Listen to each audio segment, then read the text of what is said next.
हे बघा आता हे आपल्या कंपनीचं पॅड ते मध्ये ठेवायला पाहिजे.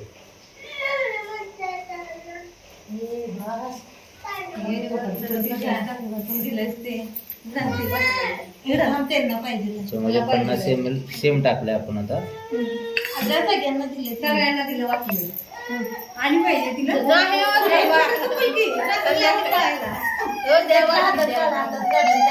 बिस्किट देऊ का तिला वाटी करून दिली तुला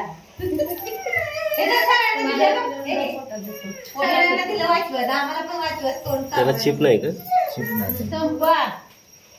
चिप नाही आणि ह्याला दुसरा महत्वाचा विषय आहे की ह्याला साईड गार्ड नाही. साईड गार्ड नसल्यामुळे ब्लड बाहेर आल्यानंतर कपडे खराब होतात. ह्याला साईड गार्ड ह्याच्यातून बाहेर येतच नाही. आता त्याची जरा तरी ऑब्झर्वेशन आहे बघा. आता ह्याला तर काहीच नाही, इथे डायरेक्ट पाणी पाणी वरच राहते.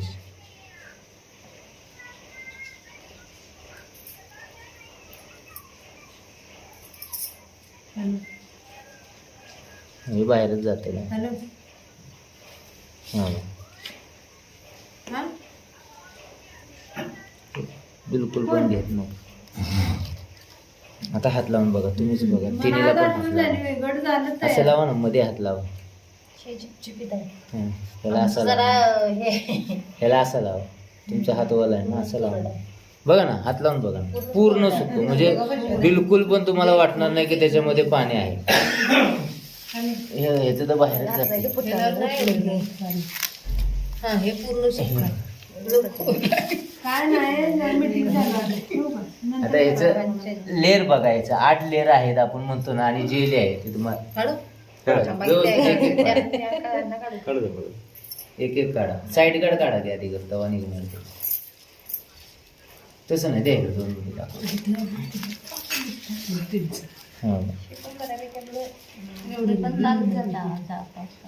हा बाय असं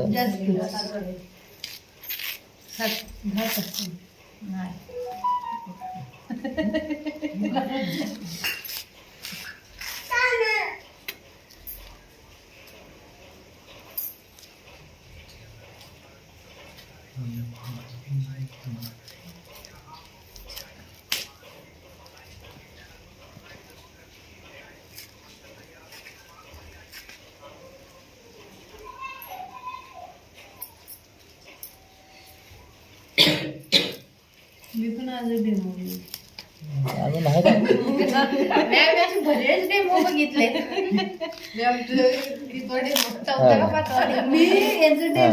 बघितले. हा पहिला लेअर काढला, त्याच्यानंतर ही चिप पण आले त्याच्याबरोबर. बरोबर. आता हे बघा, अजून बी हात लावून बघा खाली पण, अजून बी वल नाही लागणार त्याला. पूर्ण जेली काय करते त्याला पूर्ण ऑब्झर्व करून घेते. त्याच्यानंतर आहे हे 2 लेअर आहेत. आता ही चिप डोक्यावर ठेवली पाण्यात हे करून. आता कोणाचं डोकं दुखत असेल तर पूर्ण, आणि ते ना ते स्किनला जर असं पूर्ण हे केलं ना तरी स्किन चांगली. आता ही जेली आहे. आता ही जेली अजून बघू. आता 50 ml ऑलरेडी आपण टाकलं होतं. आता ह्याच्यात पाणी आहे अजून. बघा की आता गिरते किती थंड आहे बघा. असं तुम्ही इथं जरी चोळलं ना, इथे स्किनला जरी चोळलं. आता हे आपण अजून पाण्यात टाकू. म्हणजे ह्याच्यात 50 ml ऑलरेडी हे केले त्यांनी, बरोबर. आता ह्या पाण्यात अजून टाकायचं म्हणजे अजून त्याची क्षमता किती आपण बघू शकतो. ते पूर्ण पाणी शोषून घेतो. म्हणजे 290 ml पाण्याची त्याची क्षमता आहे शोषून घेण्याची. एवढं नाही होत. हो का, घेतलं का पूर्ण? जेलीवर पाणी कमी आहे, त्याला पाणी अजून पाहिजे होतं. आहे का पाण्याचं? आता हे पूर्ण नष्ट पण होतं. बघायचं का कसं नष्ट होतं. मीठ आहे ना मॅडम, आणि थोडं पाणी आहे ना याच्यात, कमी पाणी, अजून पाणी पाहिजे. पूर्ण 300 ml पाणी घेतलं ते. आता हे पूर्ण पॅडच नष्ट होतं आपलं, कारण का हे पूर्ण कपडा आहे कॉटनचा. जिथं टाकू तिथं तो नष्टच होतोय. त्याला बिलकुल पण आपण प्लास्टिक नाही वापरलं. कोण